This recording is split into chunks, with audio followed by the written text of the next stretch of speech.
Herkese yeniden merhaba arkadaşlar. Kanalıma hoş geldiniz. Umarım herkes çok iyidir.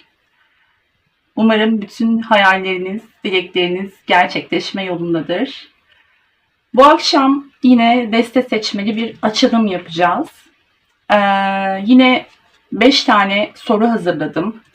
Bu sorular aklınızdaki kişiyle ilgili olacak. Geçen açılımda sizinle ilgili, yani sizin hayat yolunda nerede olduğunuz ve nereye doğru gittiğinizle ilgili bir açılım yapmıştım. Bugün aklınızdaki kişiyle ilgili 5 soru hazırladım ve 2 tane de böyle tatlı bisiklet nesnemiz var. Bir tanesi pembe renk. Yalnız bu mum şu anda böyle siyah dumanlarla tütmeye başladı. Hayırdır inşallah diyorum. Aklınızdaki kişi der demez böyle bir alev coştu sanki ve siyah dumanlar çıkmaya başladı. Her neyse, zaten açılımda bunu şöyle kenara alacağım. Şu şekilde alalım. Bakalım nasıl devam edecek. Evet. 2 tane bisikletimiz var dedik arkadaşlar. Bir tanesi şöyle üzerinde pembe çiçekleri olan çok tatlı bir vintage tarzı bisiklet. Diğeri ise yine üzerinde mor çiçekleri olan yine aynı modelde bir bisiklet.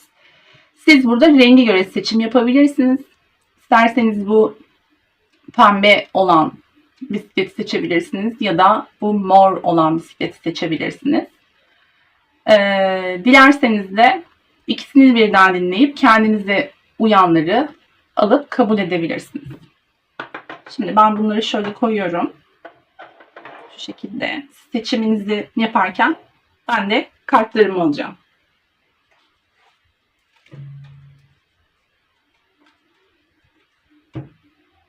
Yine en sevdiğim desteleri aldım.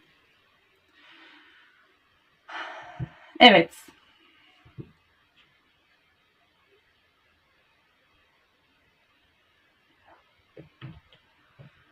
Seçiminizi yaptıysanız ben bu pembe renkli olan bisikletle başlamak istiyorum arkadaşlar. Şöyle koyalım. Evet.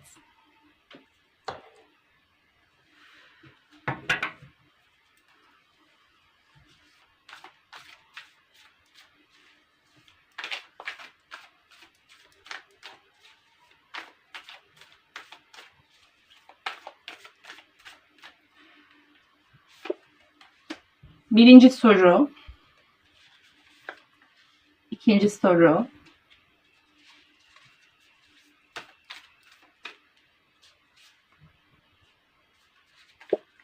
üçüncü soru,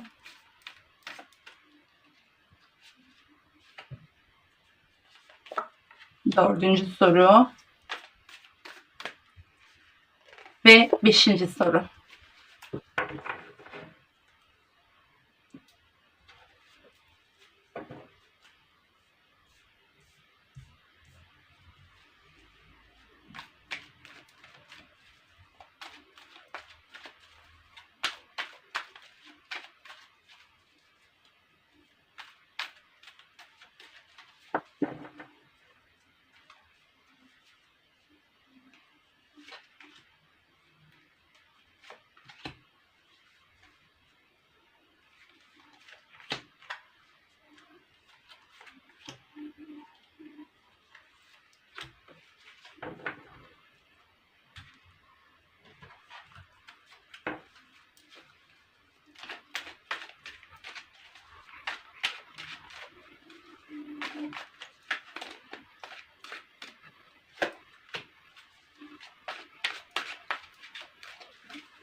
Arkadaşlar 4 tane kart kendini attı. Ben bunları alacağım. Normalde bu kadar fazla almamam gerekiyor ama içimden geldi, alacağım. Mutlaka bir mesajı vardır onların da diye düşünüyorum. Peki, tamam. Oh, yani bugün zenler yerinde duramıyor. Aklınızdaki kişi açılımında bugün yerlerinde duramıyorlar. Ben de aldım tabii ki. Şimdi soruları da okuyacağım arkadaşlar size. Kartları oluşturduktan sonra.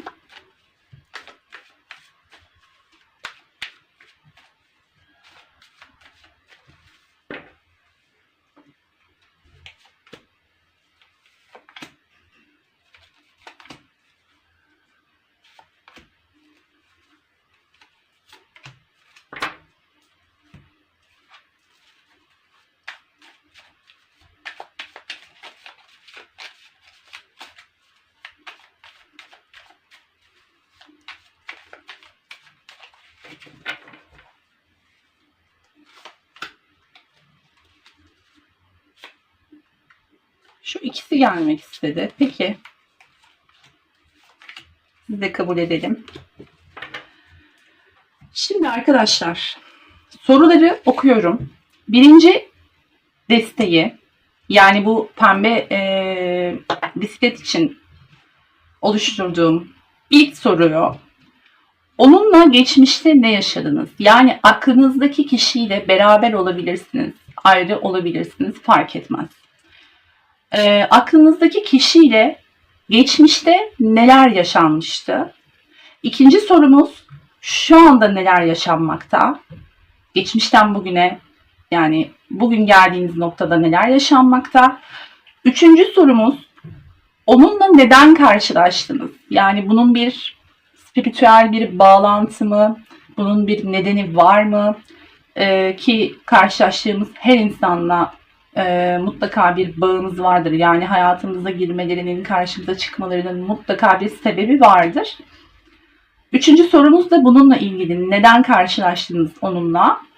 Dördüncü sorumuz, onunla aranızdaki engeller nelerdir? Blokajlarınız varsa engelleriniz, bunlar nelerdir? Bildiğiniz ya da bilmediğiniz de olabilir. Beşinci sorumuzda, olası gelecekte neler olabilir? Onunla, aklınızdaki kişiyle olası gelecekte neler yaşayabilirsiniz?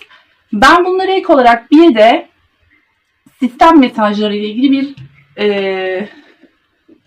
bir deste daha oluşturmak istiyorum. Bu konuda size sistemin mesajları nelerdir? Neler olabilir? Meleklerin mesajlarından da alacağız. Bunu ekstra olarak oluşturmak istedim. Şöyle yapalım.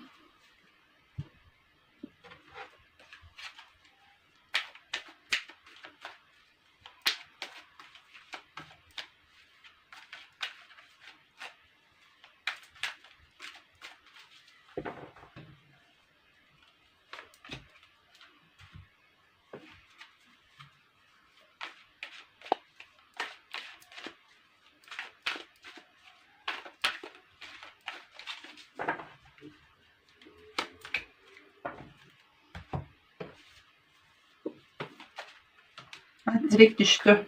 Peki, alacağım.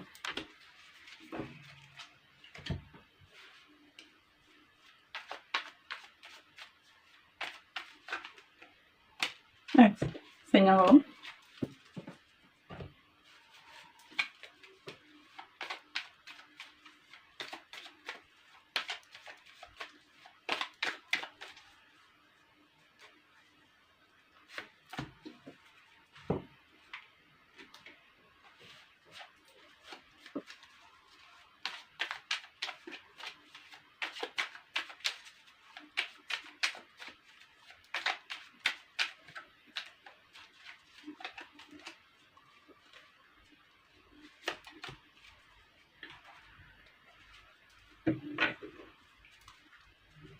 Evet, bir de melek destemizden melek mesajı alacağız.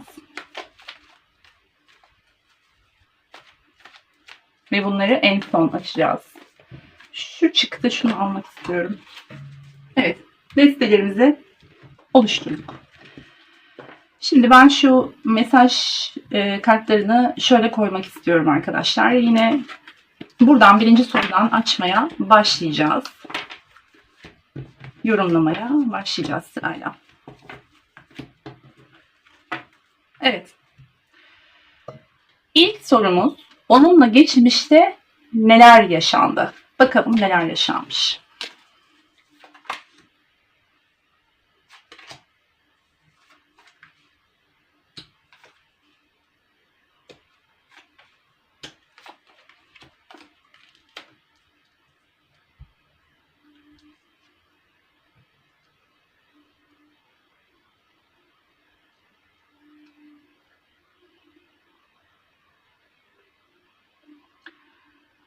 Şimdi arkadaşlar, size çok fazla samimi gelmiş olabilir. İlk karşılaşmanız, ilk tanışmanız, ilişkinin ilk başları, belki arkadaşça başladınız. Belki çok samimi arkadaştınız, aranız çok iyiydi. Sonradan belki bir ilişkiye dönüştü. Arkadaş olduğunuz zamanlarda çok samimi ya da ilişkinizin başında dediğim gibi. Fakat arkadaşlar, ne kadar samimi olursa olsun yine de sizin böyle arka planda sezdiğiniz, hissettiğiniz şey bu. Yani kurnazlık. Sanki evet, başta belki samimiyetine inanmış olabilirsiniz. Fakat zamanla biraz aradan zaman geçtikçe bir tilkilik sezmiş olabilirsiniz. Yani o güveniniz, o samimiyetine olan güveniniz yavaş yavaş belki yok olmaya başlamış olabilir. Ama ilk etapta bir samimiyet görüyorum. Bir nasıl diyeyim, iyi bir ilişki, arkadaşlık ya da aşk fark etmez. Yani iyi bir ilişki görüyorum. Ve sanki size şöyle bir samimiyet verilmiş olabilir. Her şey sizin kontrolünüzdeymiş gibi. Siz nasıl isterseniz öyle olsunmuş gibi.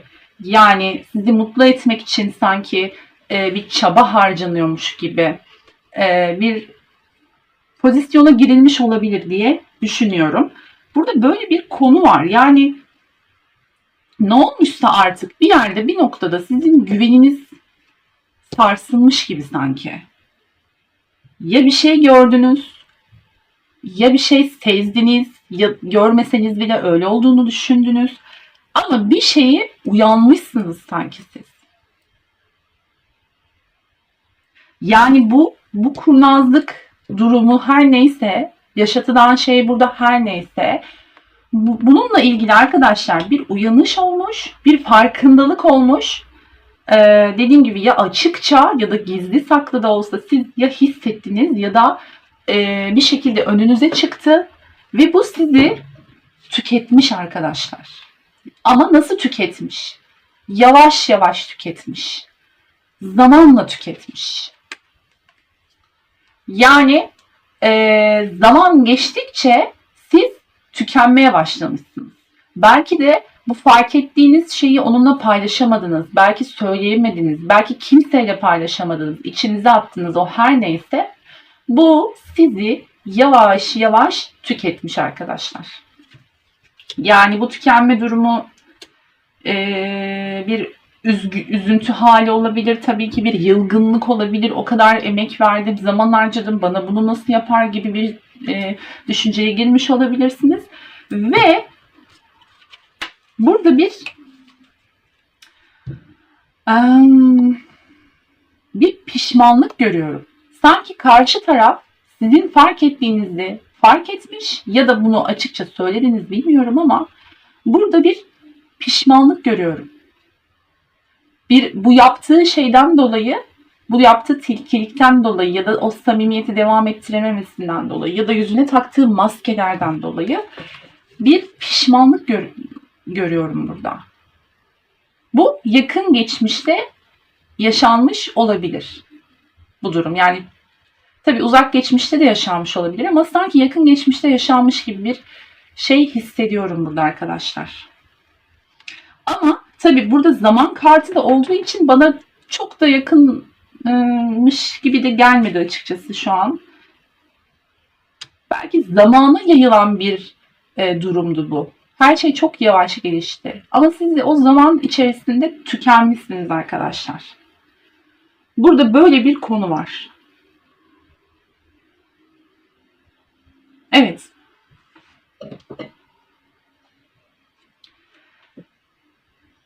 Belki de bir süre içinizi kemiren bir şeyler oldu. Şüphelendiğiniz bir şeyler oldu ve onlar açığa çıktıktan sonra evet üzüldünüz, tükendiniz ama hani şeydir ya, belirsizliktir insanı böyle delirten. Bir şeyler ortaya çıktıktan sonra kötü bile olsa o şeyin sonucu bir rahatlama olur ya, hani öğrenirsiniz artık o belirsizlik ortadan kalkmıştır. Aynı zamanda böyle bir şey de görüyorum. Böyle bir şey yaşadığınızı da görüyorum arkadaşlar. Evet, yakın geçmişte ya da geçmişte diyelim yaşananlar tam olarak bunlar. Peki şu anda durum ne? Şöyle yine bırakalım. Belki yine dönmemiz gerekebilir o tarafa. İkinci sorumuz. Onunla şu an ne durumdasınız? Yani dediğim gibi ayrı olabilirsiniz, beraber olabilirsiniz ama ne durumdasınız? Hangi aşamadasınız? Ona bir bakalım.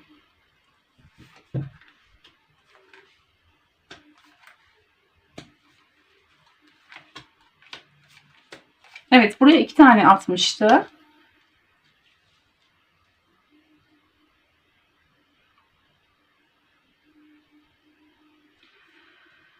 Evet arkadaşlar. Şu anda bu kişiyle, aklınızdaki kişiyle bir çatışma içerisindeymişsiniz gibi görünüyor. Ama bu böyle bir illa hani kavga etmek, onunla diyalog kurmak anlamında olmayabilir. Zihinsel olarak da çatışıyor olabilirsiniz burada. Belki her şeyi, hani şurada şey çıkmıştı, pişmanlık kartı çıkmıştı. Belki bu pişman olduğu durumdan dolayı her şeyi toparlamak ve sizinle bir yerde buluşup konuşmak istiyor olabilir. Ayrıysanız ya da beraberseniz de oturup böyle adam akıllı bir yere oturup düzgünce bir konuşmak, kendini affettirmek gibi bir niyeti olabilir arkadaşlar şu anda. Bunu düşünüyor olabilir. Belki de bunu bir kısmınız bu hareketi gördünüz aklınızdaki kişiden. Belki de görmediniz ve beklediğiniz şey tam olarak bu. Affet, yani af dilemesi. Gerçekten pişman olup af dilemesi. Beklediğiniz şey bu. Şu anda bir yerlerde onunla oturup konuşup bu işi çözmesini ve kendini belki de affettirmesini istiyorsunuz. Belki çok affedilmeyecek bir şey yapmadı ama sonuçta bir güven sarsılması var burada. Yani bunu telafi etmesini istiyorsunuz bir şekilde. Ancak bu şekilde yenilenebilir bizim aramızdaki ilişki. Ancak biz bu şekilde bir yere varabiliriz. Yoksa hep aynı yerde dönüp duracağız. Aynı döngünün içinde sıkışmış, kalmış gibi hissedeceğiz.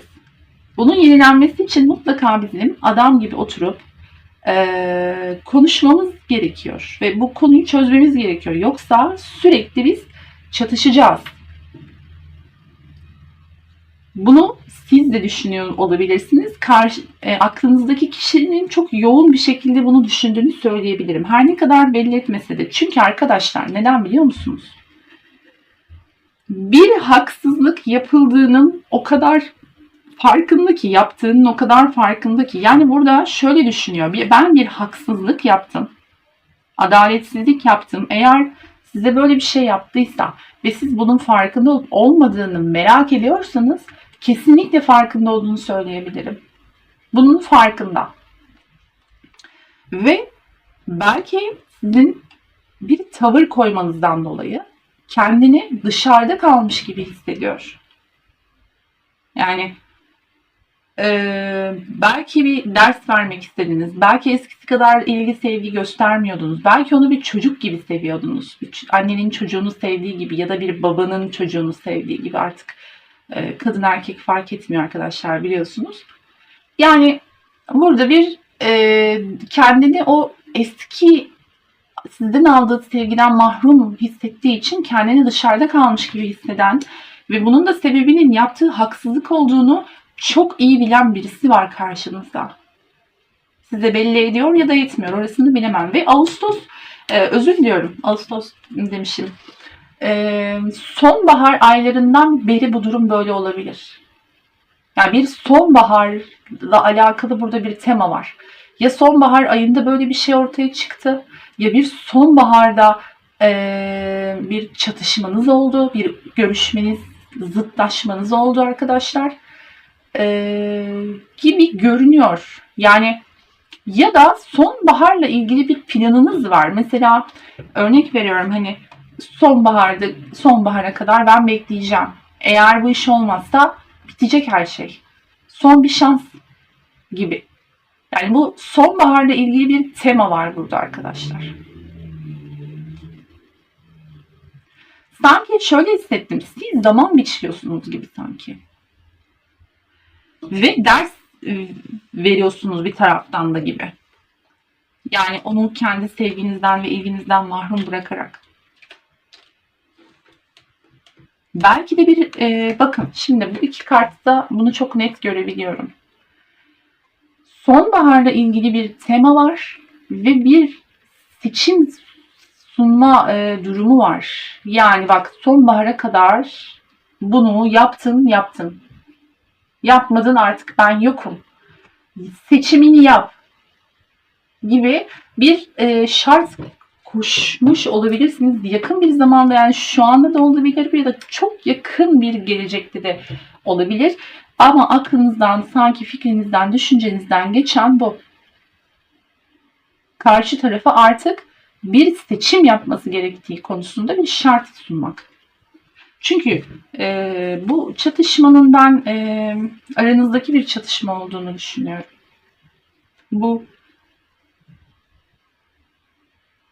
Bu yaşanan olaylardan dolayı gerçekleşen bir çatışma ve bir şeylerin yenilenmesini, artık aranızda yenilenmesini, bir tazelenmesini istiyorsunuz. Bunun da tek yolu arkadaşlar karşınızdaki kişiye kalmış gibi görünüyor. Yani onun eylemlerine bağlıymış gibi görünüyor. Şu andaki durumunuz bu. Evet. Şimdi 3. soruya geçiyoruz. 3. sorumuz neydi? Onunla neden karşılaştınız?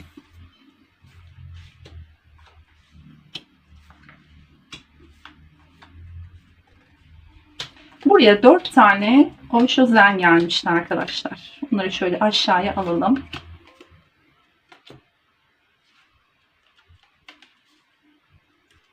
Evet.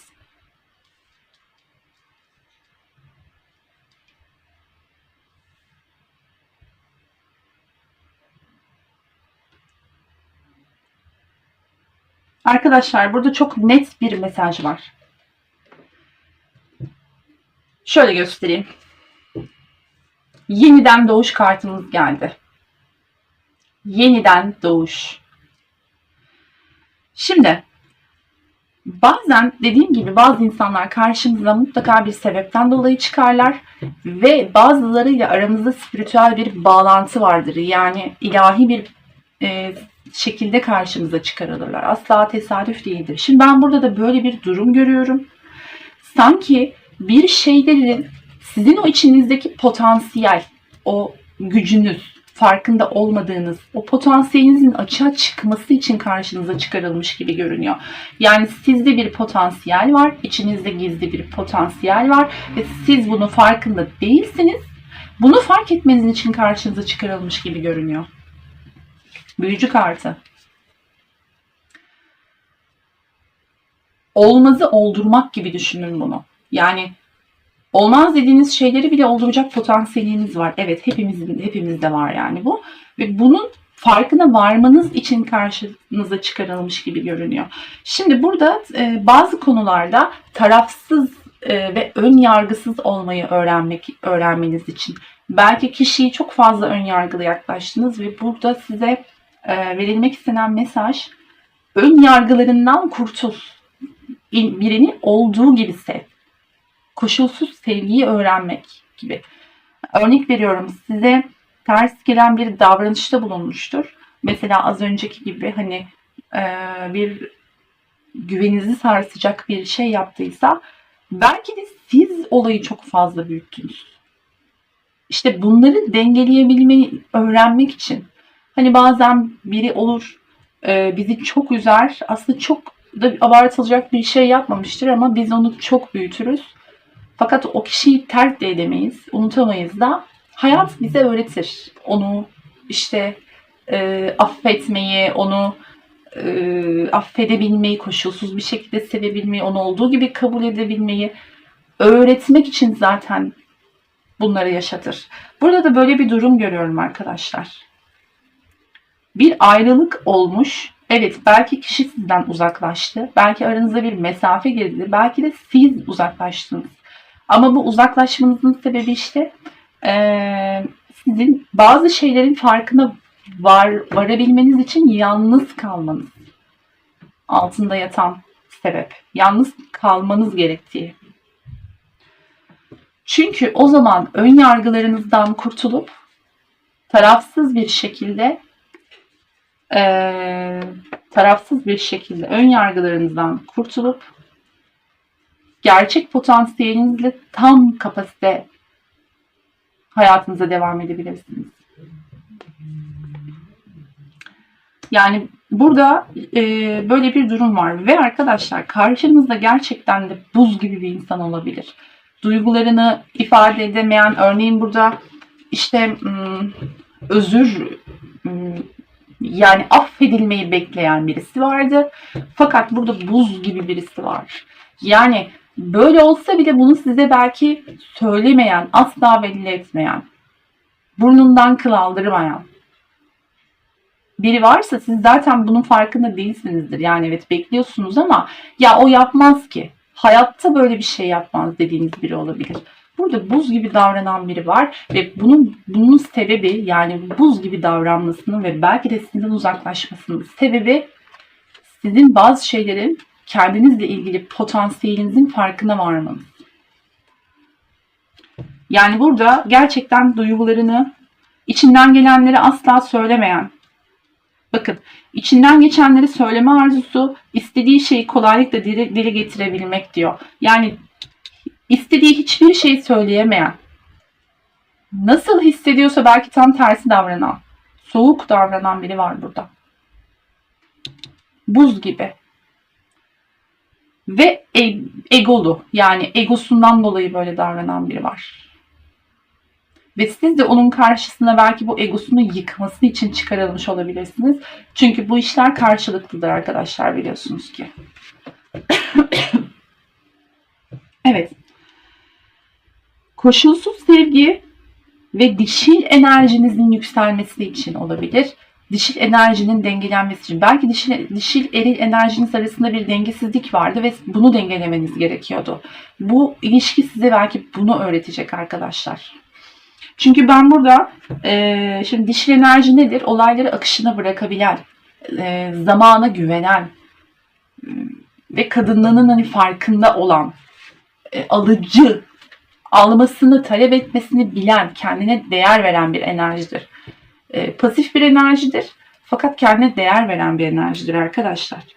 Burada sizin öğrenmeniz gereken şeylerin akışa güvenmek, sisteme güvenmek, zamana bırakmaya güvenmek gibi konular olduğunu görüyorum ve kesinlikle koşulsuz sevgi. Koşulsuz sevgi ve arkadaşlar ortada bu hiçlik kartı bomboş, simsiyah bir karttır. Bu hiçlik kartı bir insanın gelebileceği en son mertebedir. Bununla ilgili Mevlana'nın çok çok güzel bir sözü var. Daha doğrusu kısa bir öykü gibi bir şey. Yani kesinlikle şimdi anlatırdım ama vakit kaybı olmasın diye anlatmak istemedim. Belki bilenleriniz biliyordur. Yani özetle o öykünün içinde şunu söylemek istiyor. Bir insanın gelebileceği son nokta hiçlik makamıdır. Hiçlik makamı işte. Yani en saf, en doğal hali. Hani büyücü kartında dedik ya, potansiyelinizin en yüksek hali.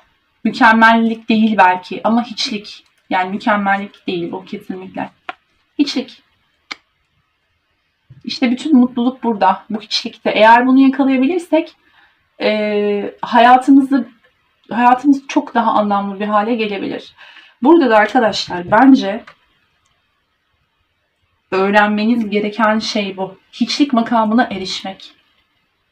Koşulsuz sevgi, alıcılık, yani akışa bırakıp sistemden geleni kabul etmek ve hiçlik makamına ulaşmak arkadaşlar. Bakın bu 4 kart kendini atmıştı hatırlarsanız. Ve o kadar anlamlı bir şekilde yan yana geldiler ki inanın bana çok etkilendim şu anda. Neden geldiklerini, beraber geldiklerini çok iyi anladım.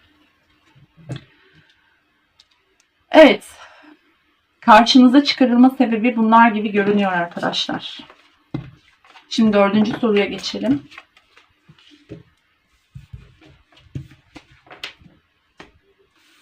Dördüncü sorumuz. Engelleriniz nelerdir? Onunla engelleriniz nelerdir?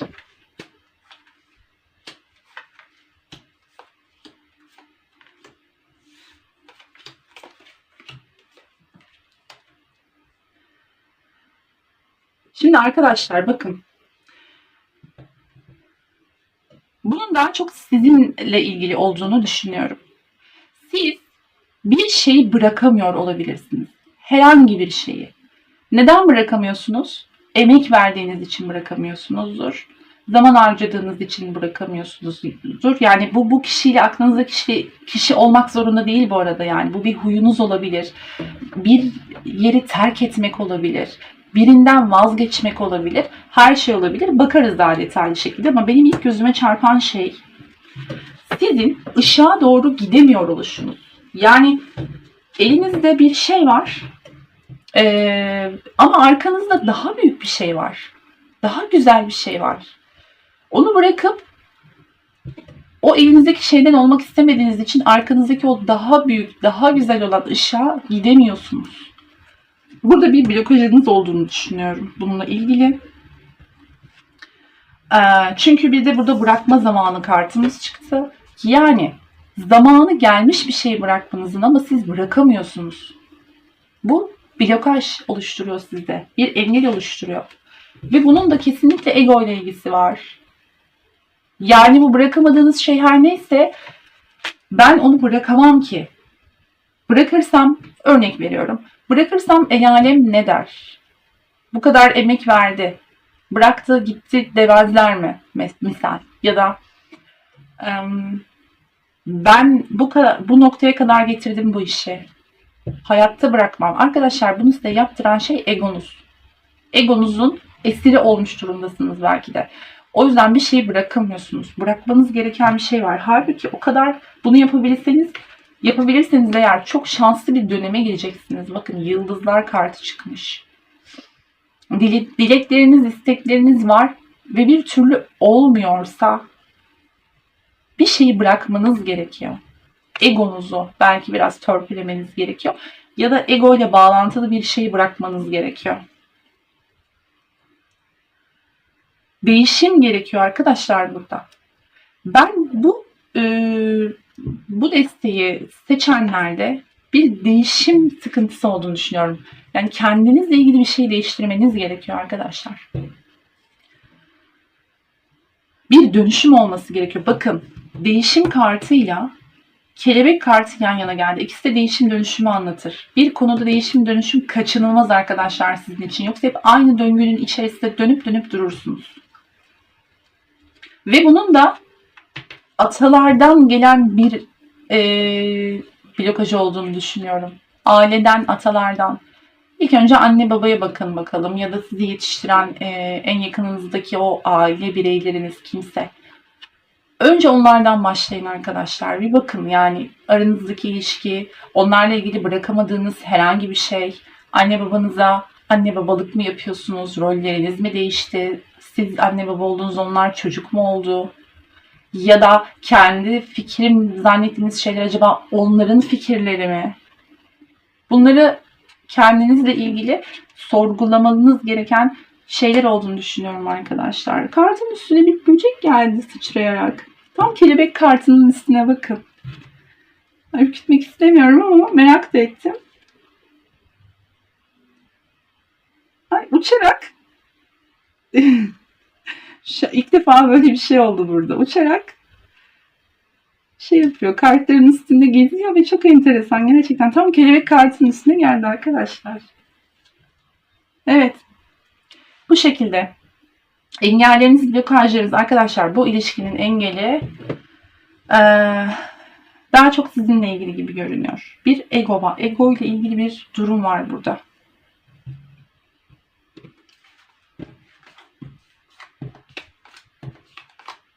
Bunu atlatabilirseniz, şifalandırabilirseniz eğer gerçekten dileklerinizin gerçekleşme olasılığını ciddi anlamda arttırmış olacaksınız. Denemesi bedava arkadaşlar. Yani kendinize yapacağınız en iyi yatırım bu olur bence diye düşünüyorum. 5. soruya geçtik. 5. sorumuz, olası gelecekte onunla neler mümkün?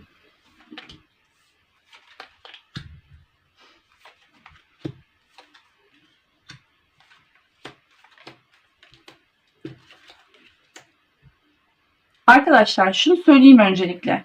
Bir kere süreç çok yavaş ilerliyor olabilir.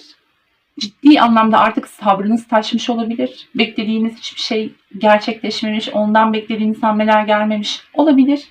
Ama bununla ilgili bir haberleşme görüyorum ve ardından belki de arkadaş gruplarınızla birlikte, yani ortak arkadaşlarınızla ya da onunla hani nerelere eğlenmeye gidiyordunuz, hangi kişilerle görüşüyordunuz bilmiyorum. Hani öyle kişilerle aynı ortama girip bir eğlence, bir kutlama yapma görüyorum. Bak, sonunda bu var, evet. Yani bir kutlama yapacaksınız birlikte. Bir haberleşme sonrası belki o eski günlerdeki gibi ya da belki şu anda yanımda olsa şunu yapardık, işte buraya giderdik dediğiniz, hayal ettiğiniz şeylerin gerçekleşeceğini görüyorum. Evet, var bu. Böyle bir şey. Yani bunu öncelikle bir söylemek istiyorum. Çünkü aranızda iletişim yoksa bir iletişim var. Kesinlikle var. Hani bunu merak ediyorsanız. Ve eğer bu, şimdi birazdan evrenin, sistemin tavsiyelerini de alacağız. Az önce söylediğim şeyleri dikkate alırsanız arkadaşlar, gerçekten bakın, evrende her şey bol bol var. Evrende her şey o kadar bol var ki biz bunu almasını bilmiyoruz belki de. Hepsi bizim için. Bu zenginlik içerisindeki kendi payınızı kendiniz alın arkadaşlar. Yani olmaz ki, beni bulmaz ki, ben çok şanssız bir insanım. Yani işte hiçbir isteğim olmaz gibi düşünüyorsanız bunu aklınızdan çıkarın. Çünkü evren gayet zengin arkadaşlar. Aslında sizin olan şey bir yerlerde durmuş sizi bekliyor. Sizin kendinizi değiştirmenizi, dönüştürmenizi bekliyor. Geliştirmenizi bekliyor. Arkadaşlar şimdi bakın, şuna dikkat edin bence. Eğer bu haberleşme sonrasında çok keyifli vakitler geçirirseniz sizi manipüle edip sizin vicdanınızda oynamaya çalışacak bir insan olabilir karşınızda. Eğer böyle bir şey olursa sakın buna gelmeyin. Vicdanınızla, yani o kişiye karşı bir vicdan azabı duyarak hareket etmeyin. Çünkü bazı insanlar suçlu oldukları halde öyle bir davranırlar ki siz neredeyse size özür dileyecek duruma getirirler. İşte bu tuzağa düşmeyin arkadaşlar burada. Bununla ilgili bir uyarı var. Eğer suçlu değilseniz suçlu olmadığınızı savunun. Hiç kimseye kendinizi suçlu hissedip de kimsenin manipülasyonuna gelmeyin. Bu çok önemli arkadaşlar. Evet. Gelecekte olabilecekleri az çok söyledik. Dediğim gibi, evet, yani isteğiniz bir kere görmekse, konuşmaksa, onunla zaman geçirmekse, eğer görüşmüyorsanız, iletişimsizseniz bu olacak arkadaşlar, gerçekleşecek. Fakat manipülasyonlara dikkat. Burada eğer buna dikkat etmezseniz omuzlarınıza üzerine yük bindirirsiniz. Yani daha da fazla, şu andaki durumunuzdan daha da fazla kendinizi kötü hissetmek ya da yorgun hissetmek istemiyorsanız buna dikkat edin arkadaşlar. Evet. Şimdi sorularımızı bitirdik. Son olarak sistemin size tavsiyeleri nelerdir? Onları alacağız derken sağlıklı sınırlar koyun kartını bulduk. Arkadaşlar, sınırlarınızı çok net bir şekilde çizmeniz gerekiyor. Eskiden yaptığı hataları tekrar yapamaması gerekiyor size karşı. Eğer onları tekrar yapabilecekse o zaman neden araya ayrılıp girdi ki? Ne gerek vardı? Yine beraber olmaya devam etseydiniz mesela. Yani burada bakın ya, tetikte olmak, yani o kadar manidar geliyor ki kartlar. Hepsini açalım. Öncelikle melek mesajımızdan başlamak istiyorum. Değişimi kucakla. Bir kere değişmeniz şart. Kaçınılmaz arkadaşlar. Kendinizle ilgili az önce bahsettiğim bir şeyi bitirmeniz gerekiyor. Değiştirip dönüştürmeniz gerekiyor. Burada kart diyor ki bil ki gelecek olan yenilikler herkesin hayrına olacak. Yani bu hem sizin için hem de aklınızdaki kişi için, karşınızdaki kişi için hayırlı olacak bir şey. Kendinizdeki değişimi yaratmanız ve buna hemen başlamanız gerekiyor. Burada mesajımız bu. Evet. Şimdi sağlıklı sınırlar koymak ve tetikte olmak. Ben az önce size bir şey söylemiştim, hatırlarsanız arkadaşlar. Manipülasyonlara karşı dikkatli olun demiştim. Bu kart da şu anda onu onaylıyor. Çünkü karşımızda ilk şeyimizdeydi sanıyorum. Evet. Karşımızda biraz kurnaz bir kişi var. Yani bunu kötü anlamda söylemiyorum. Ama manipülasyonuna açık biri, yani manipülasyon yapmaya yatkın biri var. Bu yüzden de arkadaşlar burada dikkatli olmanız gerekiyor, tetikte olmanız gerekiyor ve sağlıklı sınırlar koymanız gerekiyor. Sağlam bir duruş sergilemeniz gerekiyor. Tıpkı bu karede olduğu gibi çok sağlam bir duruşunuzun olması, net bir duruşunuzun olması gerekiyor ki bu ayrılık sürecinin bir anlamı olsun. Çünkü artık siz de kendinize bir şeyler katmışsınız. Eskisi gibi değilsiniz. Bir yol almışsınız, ilerlemişsiniz. Bunu tek bir gülüşe ya da tek bir mesaja, tek bir telefona bir anda silip atmayın. Çünkü sistem bazen bizi ayrı düşürür ve tekrar karşımıza çıkarır. Bakalım biz olduk mu? Biz öğrendik mi? Biz öğrendiğimizi düşünüyoruz ama bakalım bunu hayata geçirebilecek miyiz gibi. Ve kendinizle ilgili hiçbir şeyi ertelemeyin arkadaşlar. Başarının anahtarı bu. Kendinizle ilgili aklınızda bir şeyler varsa, bir planınız varsa, çok uzun zamandır çalmak istediğiniz o müzik aletini bugün çalmaya başlayın. Bugün gidin alın eğer imkanınız varsa. Çok istediğiniz o kitabı yazmayı, çok istediğiniz o kitabı yazmaya bugün başlayın. Bir kelime yazın. Bir kelime yazıp bırakın. Gerisi gelecek. Yani bunu ertelemeyin arkadaşlar. Bir kere başladınız mı gerisinin nasıl geldiğini biz bile anlayamıyoruz. Evet. Arkadaşlar siz yeniden doğacaksınız. Ya bu kaçınılmaz. Bakın bu eninde sonunda olacak. Ama bu süreyi uzatmamanız gerekiyor. Ne kadar çabuk olursa sizin için o kadar iyi olur. Yani hayatımızın son dönemlerinde bunun olmasının bir anlamı yok. O yüzden başarının ve yeniden doğuşun anahtarı isteklerinizi, hayallerinizi bir an önce gerçekleştirmek. Ne demişler? Binlerce kilometrelik yolculuk bile tek bir adımla başlar. O adımı bugün atın arkadaşlar. Evet, sizin mesajlarınız bu şekilde oldu. Dinlediğiniz için çok teşekkür ediyorum. Umarım her şey gönlünüzce olur. Bir sonraki açılımda yeniden görüşmek üzere. Hoşça kalın. Bu mor bisikleti seçen arkadaşlarımız, sizler de tekrar hoş geldiniz.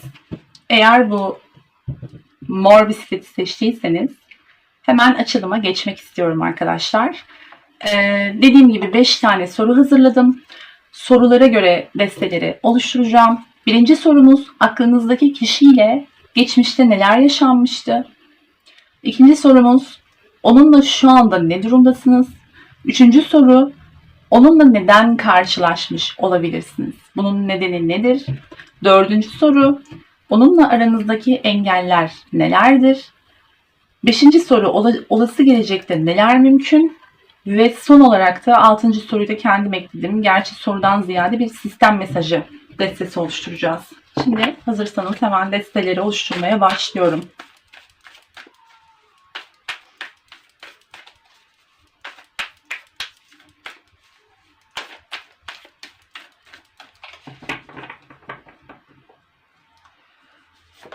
Birinci soru, ikinci soru, üçüncü soru, dördüncü soru ve beşinci soru.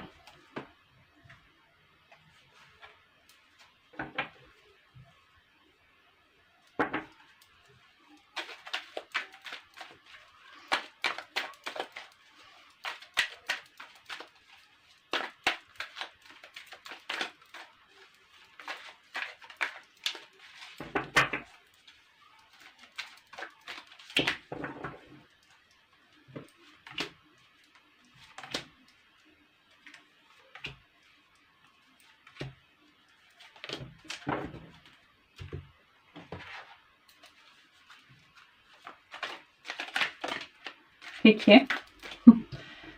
Gel bakalım, gelmek istedin madem.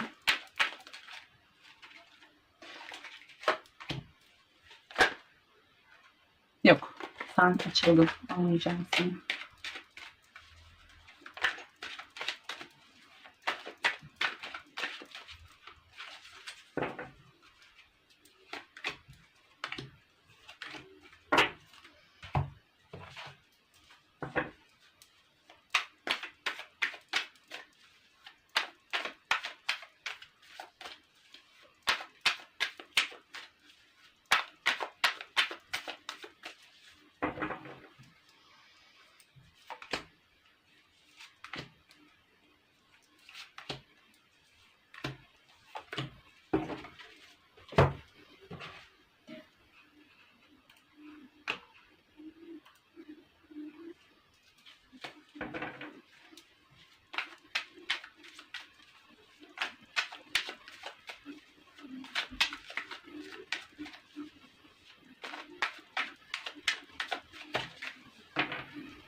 Evet, bir de sistem mesajları ile ilgili desteği oluşturalım.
Bir de melek mesajından alalım.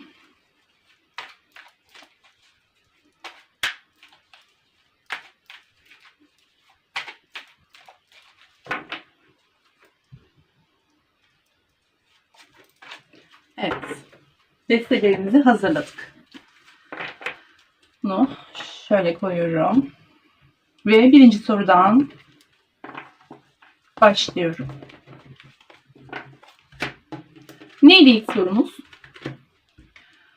Onunla geçmişte neler olmuştu?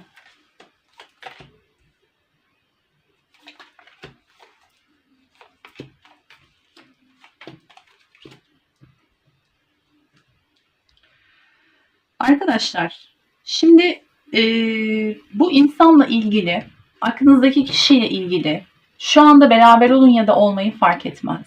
Belirli bir hayaliniz ve planınız varmış kendinize göre. Yani bu insanı belki de belirli bir noktaya getirmek istediniz, belirli bir kıvama getirmek istediniz. İşte kafanızda bir kalıp vardı, o kalıbın içine belki sokmak istediniz ve bunda başarısız olduğunuzu görüyorum. Yani ne yaparsanız yapın, size karşı hiçbir zaman istediğiniz gibi davranmamış olan biri var burada. Ve bu size kendinizi başarısız hissettirmiş. Yani tıpkı şuradaki gibi. Kendinizi size başarısız hissettirmiş. Çünkü size göre başarı bu hedefinize ulaşmakmış. İlginç bir şekilde. Belki de onunla evlenmek istediniz. Belki sizinle evlenmesini istediniz ya da belki ciddi bir niyete girmesini istediniz. Sizi etrafına tanıştırmasını, arkadaş ortamlarına sokmasını, ailesiyle tanıştırmasını ve sizinle yani ciddi bir şeyler düşündüğünü size belki de hissettirmesini istediniz. Ama bu olmamış gibi görünüyor arkadaşlar. Bu olmayınca da kendinizi başarısız hissetmişsiniz.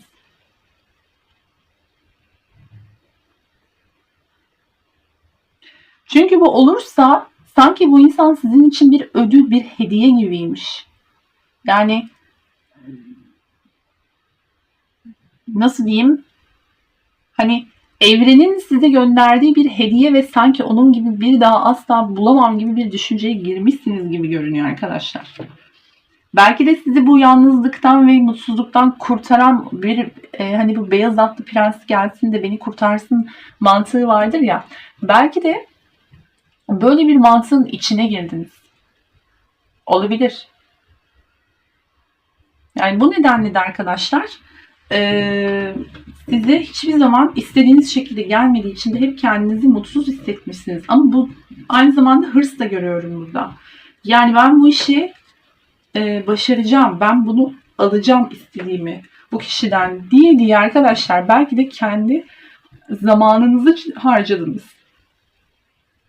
Bilmiyorum yani burada bir ciddiyet meselesi var. Hani size ciddi yaklaşılmasını, sizinle böyle geleneksel bir yapının içine girmesini istemiş gibisiniz sanki. Ve bu olmamış gibi. Evet. Hep o işte o olursa hayatınızda gökkuşağı açacakmış. Bu olursa hep hayatınız düzene girecekmiş, mutluluğunuz buna bağlıymış gibi yanlış bir inanışın içine girmişsiniz.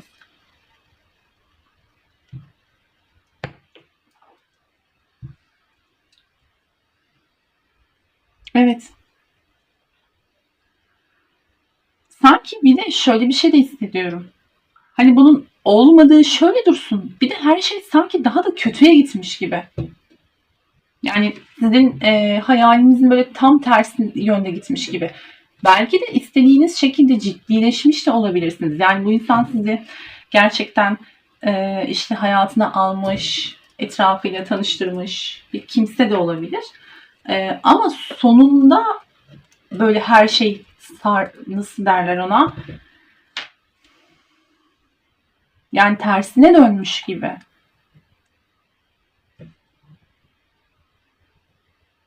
Tam ucundan da dönmüş olabilirsiniz. Yani özetle istediğiniz şeyi burada alamamış olmanın verdiği bir sıkıntı var sizde. Evet. Geçmişte böyle görünüyor arkadaşlar. Belki de çok fazla hayal ettiniz. Belki de çok fazla üzerinde düşündünüz. Belki enerjiyi çok fazla sıkıştırdınız. Bilemiyorum. Ama burada yani bu üzerine çok gidildiyse buradan da kaçan biri de olabilir bu. Yani ya çok üstüme geliyorsun, beni çok sıkıştırıyorsun bu konuda deyip kaçan birisi de olabilir bu. Yani bu ciddiyet konularında işte aileyle tanıştırmadır, evlenmedir ya da ne bileyim işte ilişkiyi bir adını koymadır, başka bir daha bir üst boyuta taşımak gibi şeylerden bahsediyorum. Belki de belki de anne olmak istediniz. Yani anne olmanın özlemiyle yanıp tutuşunuz ve bu insan yani anne olmak istediğiniz ve bu insanla olsun. Bu insandan çocuğum olsun isterim gibi bir düşünceyle girmiş olabilirsiniz. Sanki ondan çocuk sahibi olmak size bir hediyeymiş gibi de düşünmüş olabilirsiniz. Ve bu olursa hayatında gerçekten gökkuşağı açacak, güneş açacak gibi düşünmüş olabilirsiniz arkadaşlar. Ama bununla ilgili bir geçmişte başarısızlık görüyoruz. Peki şu an ne durumdasınız? İkinci soru. Şu an ne durumdasınız?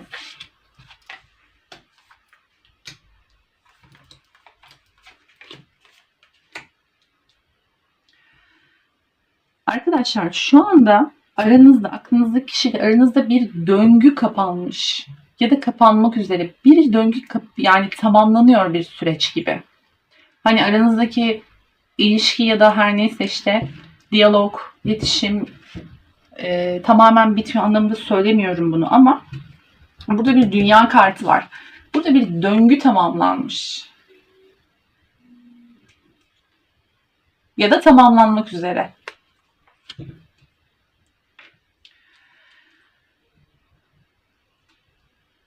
Şimdi bu aranızdaki sorunlarda siz gerçekten suçluluk duyuyor olabilirsiniz aranızdaki iletişimde ya da iletişimsizlikle ilgili. Bununla ilgili eğer bir suçluluk duyuyorsanız arkadaşlar birbirinizle aynalama yaptığınızı görüyoruz. Yani hani her insan karşısına çıkan herkes kendini aynalarmış ya. Burada bir aynalama var. Yani sizin onda rahatsız olduğunuz, sizi rahatsız eden her şey aslında kendinizle ilgili. Şöyle söyleyeyim. Eğer size değer vermediğini, sizinle ciddi düşünmediğini, sizi buna layık görmediğini düşünüyorsanız bu tam olarak sizin kendinizle ilgili düşünceniz. Kendinize değer vermediğinizi gösterir, kendinizi ona layık görmediğinizi gösterir ama bilinçaltı seviyesinde. Yani bu sizin bilincinizde olmayabilir ama bilinçaltında düşündüğünüz şey tam olarak bu olabilir. Karşınızdaki insanın neyi en çok sizi rahatsız ediyor ona bir bakın. Gerekirse elinizde kağıdı kalemi alın, yazın. Ve o şeylerin aslında sizinle ilgili olduğunu göreceksiniz. Siz kendinize değer vermiyor olabilirsiniz. Siz kendinizi ona layık görmüyor olabilirsiniz. O kişi de size bunu yansıtıyor olabilir. İşte burada tam olarak böyle bir mesele var. Bunu da derininize inerek, kendinizle ilgili bazı çalışmalar yaparak fark edebilirsiniz. Burada meditasyon demiş ama ruhsal çalışmalardan bahsediyorum. Kendinizle ilgili çözmeniz gereken bir sıkıntı var arkadaşlar burada bence. Çünkü karşınızdaki insan sizi aynalıyor. Resmen aynalıyor. Ve bir döngü dediğim gibi kapanmak üzere. Şimdi burada şu anda belki herkes kendi yolunda, belki herkes kendi hayatına bakıyor olabilir. Ve şöyle bir şey de olabilir. Yani açgözlülük kartı çıkmış. Ona istinaden söylüyorum. Hani böyle bir ilişkiden çıkınca böyle nerede akşam orada sabah işte eğlenirler erkekler genelde, hani bayanlar da yapıyor gerçi ama yani böyle bir durum var sanki burada. Aman canım, bana da işte sevgilim yok, giderse gitsin, bana da kimsem yok mantığıyla hareket ediyor olabilir. Kendi kafasına göre takılmak, tam karşılığı bu. Şu anda karşınızdaki insan böylemiş gibi görünüyor olabilir arkadaşlar. Ee, Fakat dediğim gibi aranızdaki bir döngü, bakın bu aranızdaki uğursuz döngünün ya da olumsuz döngünün olduğunu düşünüyorsanız ve bunun bitmesini istiyorsanız, dediğim gibi gölge çalışması, kendinizle ilgili gölge çalışması yapabilirsiniz. Shadow work. Yani bu sizin aranızdaki bu uğursuz döngüyü bitirecek olan şey olabilir. Evet. Şu andaki durumunuz bu ama bir şeyin sonuna gelinmiş burada. Kendinizi suçluyor gibisiniz sanki. Ya tamam, bana bunu yaptı ya da yapmadı ama bende de şöyle suç var. Arkadaşlar, kendinizi suçlamaya ayıracağınız vakti gölge çalışması, gölgelerinizle yüzleşmeye, kendinizle yüzleşmeye ayırın. Emin olun bu suçluluk duygusu size hiçbir şey getirmeyecek. Ama şu çok şey getirecek. Çok şey kazandıracak. Evet, şu andaki durum bu. Üçüncü sorumuza geçiyoruz. Onunla neden karşılaştınız? Gerçi az çok söyledik nedenini ama yine bakacağız tabii.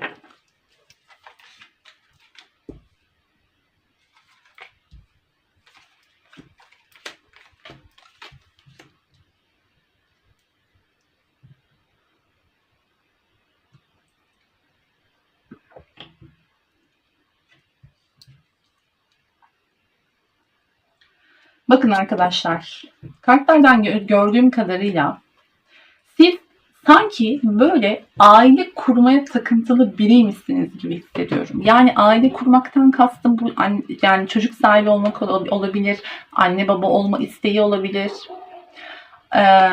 Ne bileyim yani bir yuva kurma isteği olabilir ya da şu bile olabilir. İşte ya belli bir yaşa geldim, el alem ne der takıntısı da olabilir bilinçaltında. Bu yuva kurma ile ilgili bir takıntınız olduğu için arkadaşlar, siz hayatınızda karşınıza çıkan kişilere ya da bu aklınızdaki kişiye hiç olmayacak konuları bile görmezden gelmiş olabilirsiniz. Yani yeter ki yuva kurayım, yeter ki bu kişiyle olsun deyip her şeyine eyvallah demiş olabilirsiniz arkadaşlar. Zaten bu insan sizin, belki de bu takıntınız varsa böyle, bunu yenmeniz için sanki karşınıza çıkarılmış gibi görünüyor. Hani sanki onunla ilgili ya bu tabii ki sadece bu yuva kurma ya da evlenme, anne baba olma takıntısı değil. Bunun bilinçaltında yatan çok daha farklı, bunun sebepleri vardır. Belki çok iyi bir ailede büyüyemediniz. Yani aile içinde sorunlar olabilir. Kendi ailenizi kurup belki o sorunları unutmak için kendinize söz vermiş olabilirsiniz. Ben çok iyi bir aile kuracağım, asla bu sorunları yaşamayacağım gibi şeyler düşünmüş olabilirsiniz arkadaşlar kendi kendinize. İşte bununla ilgili yenmeniz gereken bir durum var gibi görünüyor. Aileyle ilgili. Bu insanın, bakın karşınızdaki insanın duyguları var. Yok değil. Fakat bu duyguları saklıyor, belli etmiyor. Çünkü belli ederse daha çok üzerinize gideceğinden korkuyor olabilir. Belki çok fazla ısrarcı ya da baskıcı olmuş olabilirsiniz ki öyle olmadığınızı düşünseniz bile bunu hissetmiş olabilir. O nedenden dolayı da arkadaşlar sessiz olmayı tercih eden, duygularını saklayan, sizinle sanki çok ilgilenmiyormuş gibi yapan davranan biri olabilir. Tıpkı şu kartın üstündeki gibi. Bakın burada bir gemi var. Siz bu gemide olabilirsiniz, bekliyor olabilirsiniz ama arkasını dönmüş kendi içinde, kendi dünyasında yaşayan bir insan var burada. Bunun böyle olmasının sebebi belki de yalnız kalmaya ihtiyacınız var. Kendinizle yüzleşmek için yalnız kalmalısınız arkadaşlar. Böyle bir insan karşınıza, yani böyle bu kadar soğuk, duygusuzmuş gibi görünen bir insanın karşınıza çıkma sebebi bu olabilir. Gölgelerinizle ilgili sizin gölgelerinizi açığa çıkarıp kendinizle yüzleşmenizi sağlamak olabilir. Ve bununla ilgili şu aile kurmakla ilgili konuyu stres yapmaktan, bu stres yapma durumunu artık bitirmeniz lazım. Şu aile kurmak, aile olmak, anne baba olmak gibi takıntı varsa dediğim gibi ve bunu stres yapıyorsanız bunu bir kere bitirmeniz için bunu ne yapıp edip sistem size bunu bitirtecek böyle bu insanla, bu insan soğuk davranarak size ya da istediğinizi vermeyerek şu stres, evet diyeceksiniz ki yani bu böyle yaptığı zaman ben daha çok strese giriyorum. Ama işte bunu bırakmayı öğreneceksiniz arkadaşlar. Bu insanla beraber gibi görünüyor. Yani bu eninde sonunda olacak ama bu süreyi kısaltmak sizin elinizde olan bir şey. Evet, yani burada da neden karşınıza çıktığı ile ilgili de böyle bir konu var arkadaşlar. Burada bunu kendi ailenizle, kendi çocukluğunuzla, kendi yaşamınızla ilgili, geçmişinizle ilgili konuları bir deşin derim. Dördüncü sorumuza geçiyoruz. Engelleriniz nelerdir? Neymiş engeliniz bakalım?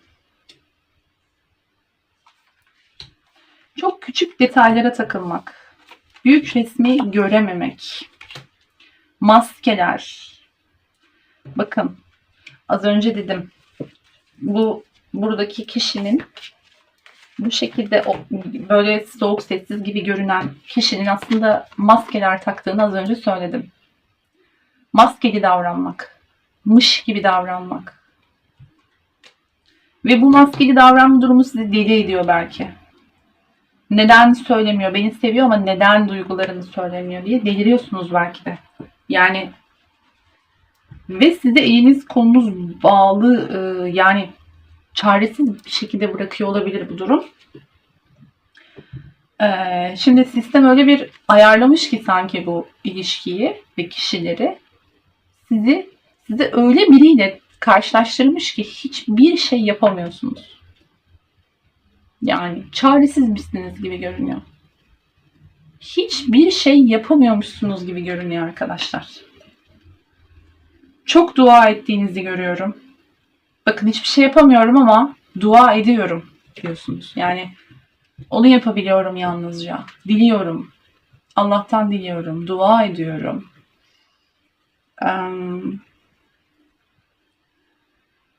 Bir şansım olduğunu biliyorum diyorsunuz arkadaşlar burada. Yani bu engel sizin elinizde olan bir şey değil. Bu sistemsel bir durum gibi görünüyor. Daha çok belki de dua etmeniz için, daha çok nasıl diyeyim, sisteme ve akışa güvenmeniz için, bunu öğrenmeniz için arkadaşlar, dediğim gibi, ve büyük resmi görünüyor. Arkadaşlar siz belki de büyük resmi göremiyorsunuz. Küçük ufak tefek detaylara takılıp da bütünü göremiyor olabilirsiniz. Bu detaylar sizi strese sokuyor olabilir. Büyük resmi bakın diyor burada arkadaşlar. Daha geniş düşünün. Daha geniş bir perspektiften bakın olaylara. Bakış açınızı değiştirin bakalım. Belki göremediğiniz, fark edemediğiniz başka bir şeyler vardır. Evet. Bu maskelerin sebebi ise, bu maskeli davranmaların sebebi ise arkadaşlar şey gibi görünüyor sanki.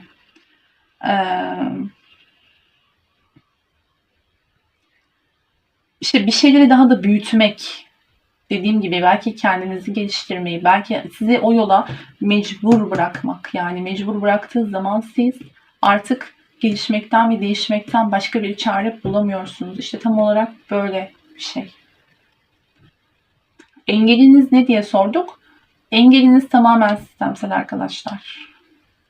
Çok büyük bir engeliniz görünmüyor. Ne karşı tarafta ne de sizde. Engel sizin kendinizle ilgili yapacağınız çalışmalarla ortadan kalkabilir. Kendinizi fark etmek, kendinizi keşfetmek, kendinizdeki nasıl diyeyim, hani o karanlık yönleri bulup onlarla barışmak arkadaşlar. Gölge böyle bir şey. Gölgeyle tanışırsınız ve onunla sonra barışırsınız, sonra bütün hissedersiniz. Gölge böyle bir şey. Evet. Buradaki yolculuk kartını ruhsal yolculuk olarak alıyorum. Spiritüel bir yolculuk, ruhsal bir yolculuk olarak alıyorum arkadaşlar bu kartı. Yani dediğim gibi engel sizinle alakalı gibi görünüyor daha çok. Siz kendinizi iyileştirirseniz bu anlamda karşınızdaki kişinin de değiştiğini göreceksiniz. Bu herkes için geçerli bu arada. Evet. Bakın gelecekte ne olacak diye sorduk. Kutsal ruh rehberiniz olsun kartı geldi. Kutsal ruh arkanızda arkadaşlar. Siz bu yola girerseniz, az önce bahsettiğim yola girerseniz kutsal ruhlar tarafından da destekleneceksiniz. Çünkü onlar sizin harekete geçmenizi bekliyorlar aslında. Kendinizi bu konuda sakın yalnız hissetmeyin.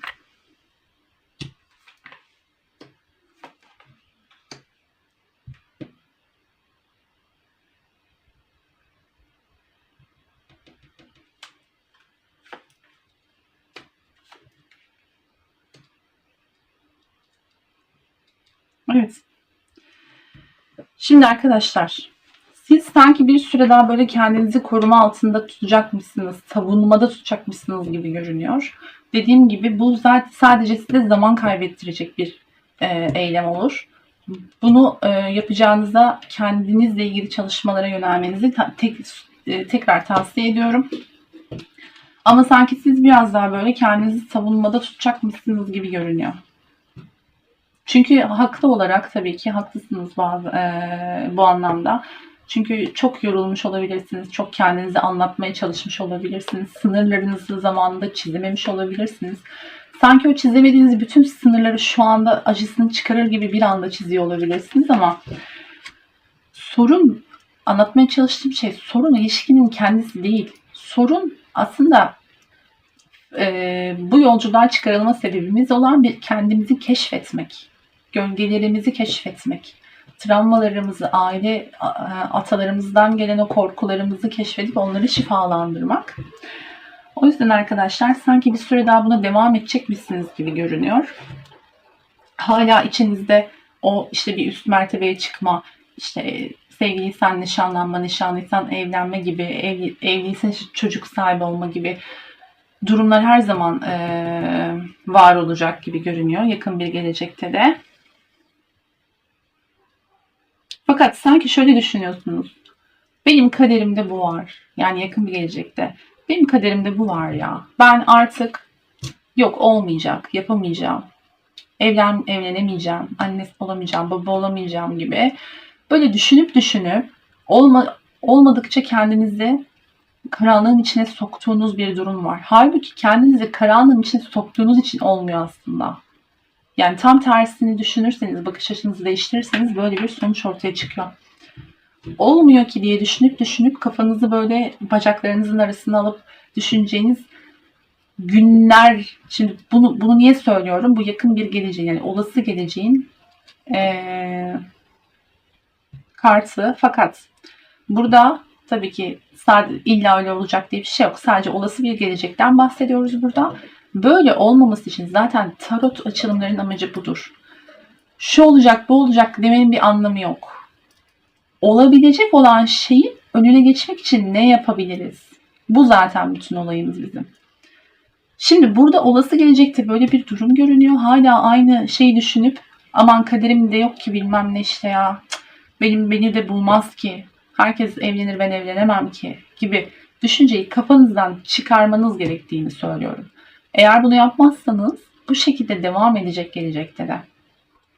Yani bu döngüyü kırmak sizin elinizde. Kendinizi bu konuda aşırı savunmacı, belki de bilinçaltında,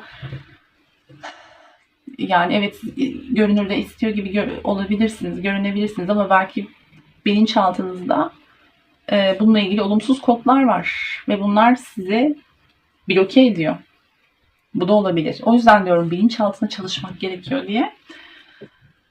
Bakın arkadaşlar, bu kart ne kadar manidar, anlattıklarıma ne kadar manidar geldi görüyor musunuz?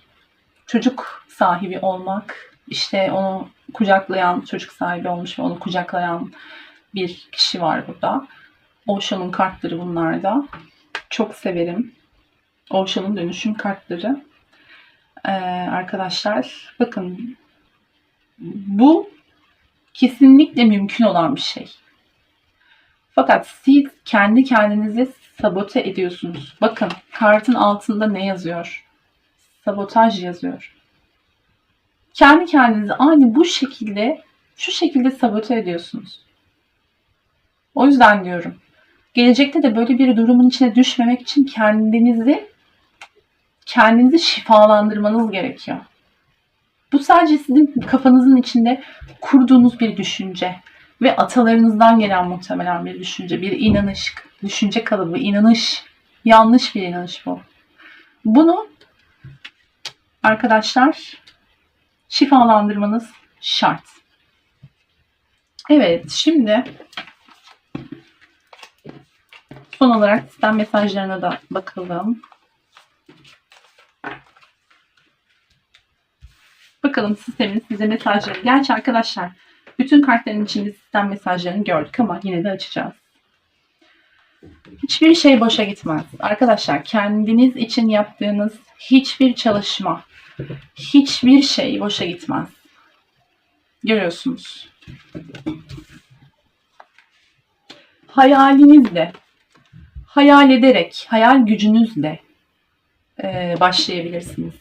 Yani o kafanızda evet evlenmeyi hayal ediyorsunuz ya da ne yuva kurmayı hayal ediyorsunuz, mutlu bir birliktelik hayal ediyorsunuz ama olumlu hayal etmiyorsunuz belki de.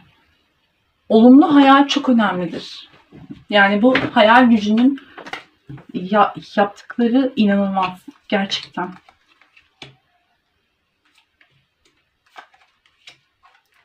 Bakın, bakın melek kartına bakın. Üstünde ne yazıyor? Aşk. Aşk istiyorsunuz. Gerçek anlamda aşk. İşte bu aşkın, okuyorum altına, senin ihtiyacın olan gerçek aşk ve o sana geliyor. Gerçek aşka ve sevgiye güven. Sana geliyor diyor. Ama sen güvenmiyorsun belki de. Güvenmiyorsun. Çünkü öyle bir kendini koruma altına almışsın ki,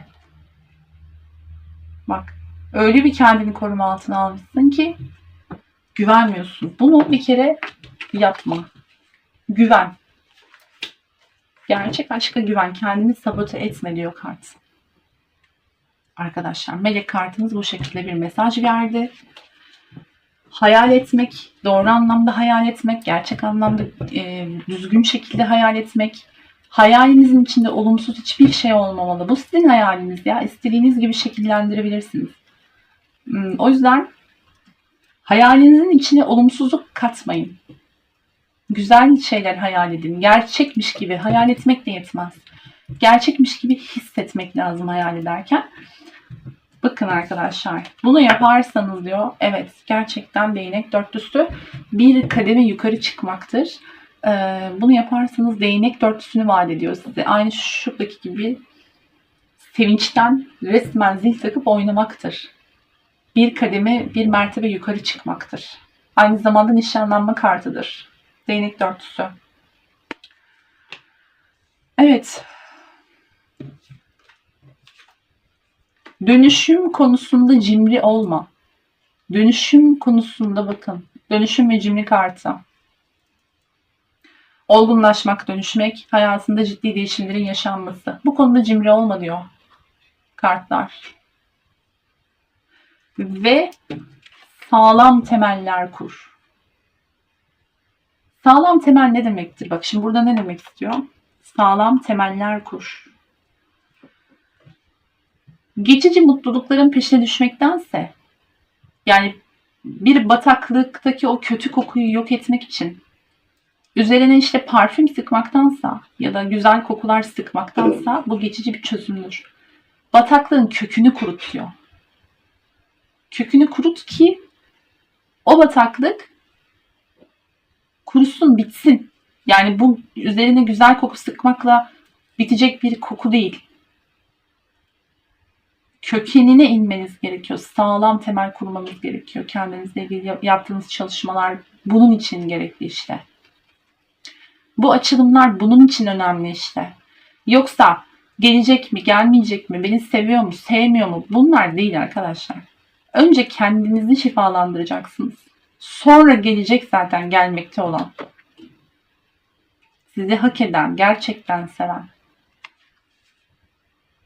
Bu açılımları bu niyetle dinleyip kendinizle ilgili gereken mesajları bu şekilde alırsanız çok daha hızlı yol aldığınızı göreceksiniz. Evet, mesajlar bu şekilde. Aşk bir yerlerde sizi bekliyor, duruyor ve gidip almanızı bekliyor.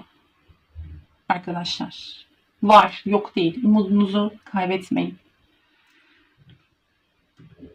Evet, mesajlar bu şekilde. Dinlediğiniz için çok teşekkür ediyorum arkadaşlar. Bir sonraki açılımlarda tekrar görüşmek üzere. Hoşça kalın,